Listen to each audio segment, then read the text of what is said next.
Hi friends, welcome to our channel. Brahmamudi serial next ఎపిసోడ్లో ఏం జరగబోతోందో ఈ వీడియోలో చూసి తెలుసుకుందాం.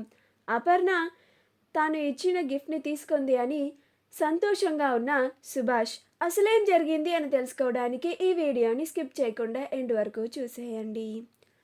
రాజ్ కావ్యలు ఇద్దరూ కళ్యాణ్ గురించి వాళ్ళ గదిలో మాట్లాడుకుంటూ ఉంటారు. అలా రాజ్కి మొబైల్లో ఒక నోటిఫికేషన్ వస్తుంది. ఇప్పుడేం నోటిఫికేషన్ అబ్బా అని రాజ్ ఆ మొబైల్ని ఓపెన్ చేసి చూస్తే రిమైండర్ ఉంటుంది. రేపు అమ్మా నాన్నల పెళ్లి రోజు కదా, మర్చిపోయాను. అయినా ఈ రిమైండర్ని నేను పెట్టలేదు కదా, ఎవరు పెట్టారు అని ఆలోచిస్తూ ఉంటాడు. అప్పుడు కావ్య నేనే పెట్టాను అని అంటుంది. అప్పుడు రాజ్ నువ్వా అని అంటాడు. అప్పుడు కావ్య అవును నేనే పెట్టాను, మీరు మీ పనుల్లో పడి మర్చిపోతారేమో అని పెట్టాను అని అంటుంది. అప్పుడు రాజ్ చాలా మంచి పని చేశావు అని అంటాడు. రేపు మనం ఎలాగైనా సరే ఏదో ఒకటి చేసి అమ్మా నాన్నలు కలిసేలాగా వాళ్ళిద్దరూ సంతోషంగా ఉండేలాగా చేయాలి అని అంటాడు. అప్పుడు కావ్య అవునండి, మీరు చెప్పింది కరెక్టే, మనం ఏదో ఒకటి చేసి అత్తయ్య మావయ్య ఇద్దరు ఈ మరింత దగ్గరయ్యేలాగా చేయాలి. ఆ బాధ్యత మన పైన ఉంది కూడా. మొన్నటి సమస్యల వరకు వాళ్ళిద్దరి మధ్యన చాలా గ్యాప్ వచ్చింది అని అంటుంది. అప్పుడు రాజ్ అవును కళావతి, మన కళ్ళ ముందు తెలియడం లేదు కానీ అమ్మా నాన్నలు ఇద్దరూ ఎడమొహం పొడమొహంగానే ఉన్నట్లుగా అనిపిస్తుంది నాకెందుకో అలా అనుమానంగా ఉంది అని అంటాడు. అప్పుడు కావ్య నాకు అలానే అనిపించిందండి అని అంటుంది. అప్పుడు రాజ్ సరే మనం ఒక పని చేద్దాం అని అంటాడు. అప్పుడు కావ్య ఏంటండి అది అని అంటుంది.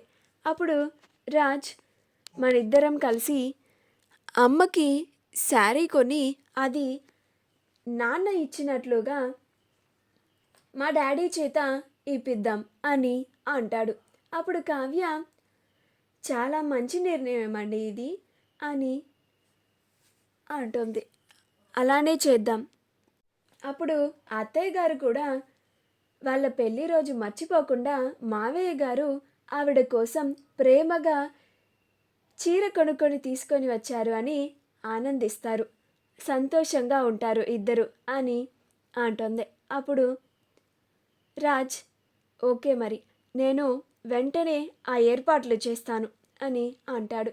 అప్పుడు కావ్య అలాగే అండి అని అంటుంది. ఆ తర్వాత కావ్య రాజులిద్దరూ నిద్రపోతారు. మరుసటి రోజు ఉదయాన్నే కావ్య లెగుస్తుంది. రాజ్ కూడా లెగవగానే కళావతి మనిద్దరం వెళ్ళి మా డాడీకి శారీ ఇద్దామా అని అంటాడు. అప్పుడు కావ్య పదండండి అని అంటుంది. అలా ఇద్దరు అపర్ణ కోసం కొన్న శారీని ఇద్దరూ కలిసి వెళ్ళి సుభాష్కి ఇవ్వడానికి వస్తారు. సుభాష్ హాల్లోనే ఉంటాడు. అప్పుడు రాజ్ రాగానే అది సుభాష్కి ఇచ్చి హ్యాపీ యానివర్సరీ డాడీ అని రాజ్ అంటాడు. కావ్య కూడా పెళ్లి రోజు శుభాకాంక్షలు మావయ్య గారు అని అంటుంది. అప్పుడు సుభాష్ థ్యాంక్స్ అమ్మా అని అంటాడు. తీసుకోండి డాడీ, ఈ శారీని మీరే ఇచ్చినట్లుగా మమ్మీకి ఇవ్వండి అని అంటాడు. అప్పుడు కావ్య అవును మావయ్య గారు, ఇప్పుడే వెళ్ళి అత్తయ్య గారికి ఇవ్వండి అని అంటోంది.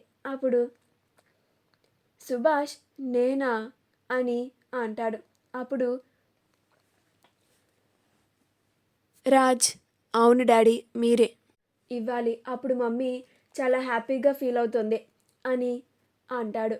అప్పుడు సుభాష్ కావ్య రాజుల ఇద్దరి కోసం ఆ శారీని తానే తీసుకొచ్చి ఇస్తున్నట్లుగా ఇవ్వడానికి వెళ్తాడు. అప్పుడే అపర్ణ స్నానం చేసి వస్తుంది.